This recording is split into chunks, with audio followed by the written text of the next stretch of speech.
Hello and welcome to the GSMC Chip Shot Football Podcast brought to you by the GSMC Sports Network. I'm your host, Manny Maradiege, and today, live on June the 17th, I got another round of stories to get to today on today's show. We're going to start off with Dak Prescott and the Dallas Cowboys, figuring out that Dak is going to be their priority to start the year. Then, as we get later on into the show, we're going to talk about the discussion around that I was thinking about with Trevor Lawrence and these quarterbacks now getting their extensions. Is it a better situation now for the market to dictate what these teams do, or is it still a valuable explanation to determine what a contract will be based on the player performance? Then, moving on, we're going to talk about a TikTok video that was discovered today on social media, and Brandon Ayuk seemingly putting an end to the contract talks between him and the San Francisco 49ers. So I'll get into those stories and much more on today's show. And as always, if you would, please remember to like, follow, and subscribe to the GSMC Chip Shot Football Podcast, and as well as remembering, if you have any questions or comments, please use the tip and donations link that you see on your screen, GSMCPodcast.net. By using this, I'm able to see your question or comment, and that way address anything you guys say and get your guys' perspective and thoughts on anything on the show. It's a massive help for the show and the network, so please, if you would, use the tip and donations link, GSMCPodcast.net. But like I mentioned before, jumping into the first segment, the Cowboys establishing Dak Prescott as a priority. This is a little bit out of the blue for me, just because of my standpoint on Dak, but I will get into that after I give a bit more context around this situation. You know, it's becoming a tight race so far in the quarterback market in free agency in this offseason between Green Bay, the Cowboys, and the Miami Dolphins to get a deal worked out for their quarterbacks because of the rising quarterback market. Tua, Dak, and Jordan Love have all made a great case to earn those top deals, and it is becoming a lot tighter, especially after that Trevor Lawrence contract extension a few days ago. Then you have this past weekend on ESPN with one of their NFL insiders, Jeremy Fowler, reporting that on SportsCenter, saying, "You've got Dak Prescott. The Cowboys have a world of problems here financially with 3 players they have to sign, Micah Parsons, CeeDee Lamb as well. But the feeling around the league and sources I've talked to is that they want to start with Dak. They put it on the table with Dak's people that, hey, look, you're a priority. We want to try and get something done. As far as hard dollars, not a lot of progress yet. I would describe their efforts so far as passive, and that surprised me a little bit just because Dak is already coming off a contract extension, coming off of that 4-year, $160 million deal that he already previously got from the Dallas Cowboys, and the Cowboys already picked up the 5th-year option on Micah Parsons' deal as well as CeeDee Lamb. So they do have some time. They bought themselves some time there with Micah Parsons, but not so much CeeDee Lamb because he is now on that 5th year and he will be a free agent next offseason if no contract extension is finalized. So Dak now being the priority, I get it. It makes sense. You know, the quarterback, the most important position in the NFL. But is this the right standpoint to have if you're the Dallas Cowboys?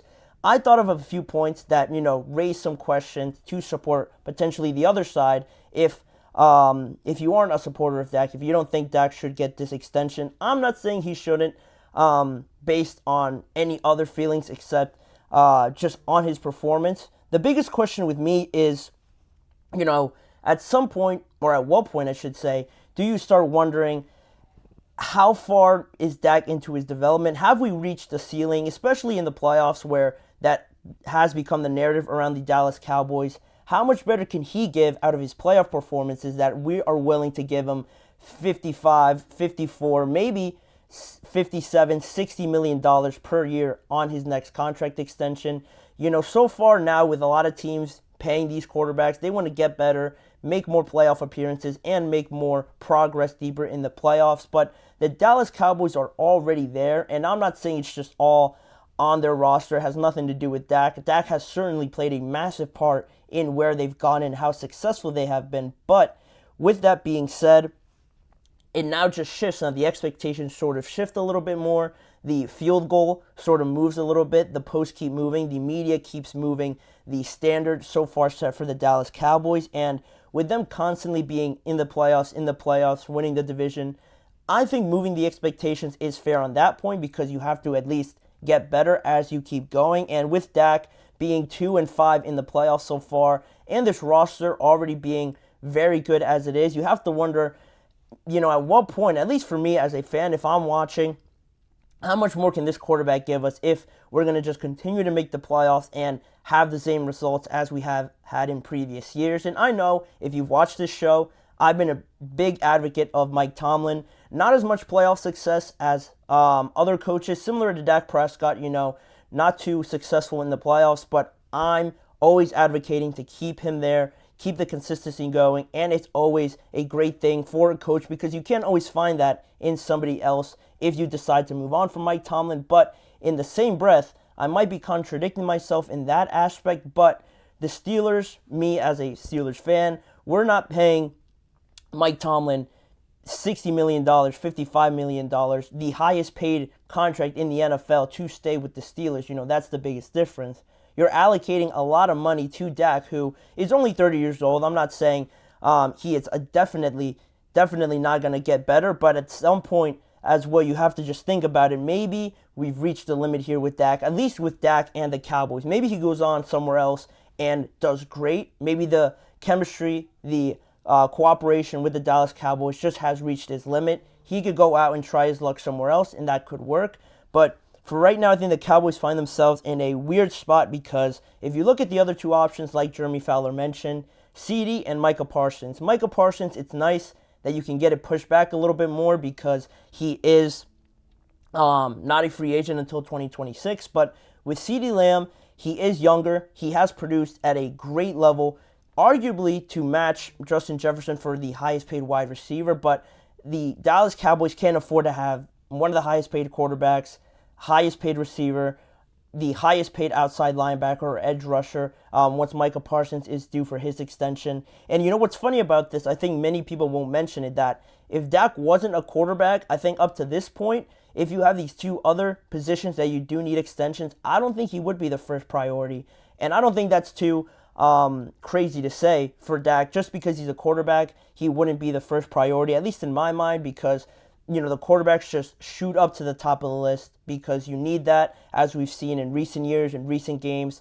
Patrick Mahomes, Joe Burrow, Lamar Jackson, Jared Goff now with the Lions, Brock Purdy with the 49ers. You need that quarterback for as talented as your team is. The 49ers are a great example. Great roster, all-star roster, but once Brock Purdy went down in that game, there was no chance at all anymore for them to contend in that game. Everybody turned the TV off because they knew there was no chance that the 49ers could compete with the Eagles. So from that standpoint, I think, again, you have to just monitor it and try to keep it as fair as possible based on the production. That's a big, point for me, a big decision maker for me when I'm looking at these contracts, who deserves what, who deserves to get paid over another guy at his same position. If Dak wasn't a quarterback, would he be the priority right now instead of CeeDee and Micah Parsons? I think it makes a good case that he wouldn't be, but just because that position is so held to a high standard, it really just shoots him up that list. And also,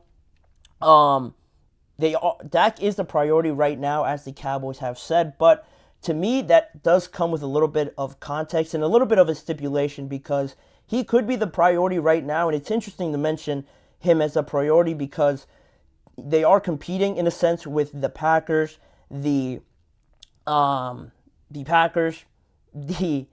forgetting their names now, the Dolphins, as well as some of those teams to sign their quarterbacks. And say Tua or Jordan Love get that contract extension before Dak Prescott and they reset the market, or they get close to 55 million, 54, 55, or maybe over that, and they reset the market. I think at that point, the Cowboys have to reevaluate their statement that Dak is a priority, because he could be the priority right now once you still have it in that range of $55 million. I think they could cough up that and then still sign Micah or CeeDee. I don't think both, but if that becomes the case, I think you could sign at least one of them and keep Dak. But if the Dolphins or the Packers beat the Cowboys to signing their quarterbacks first and they get a ton of money, maybe reset the market, then I think the Cowboys have to backtrack a little bit and say, all right, we want to keep our quarterback, but we can't physically, logistically pay as much as Dak might want now that Tua or Jordan Love have gone over 55, over $57 million.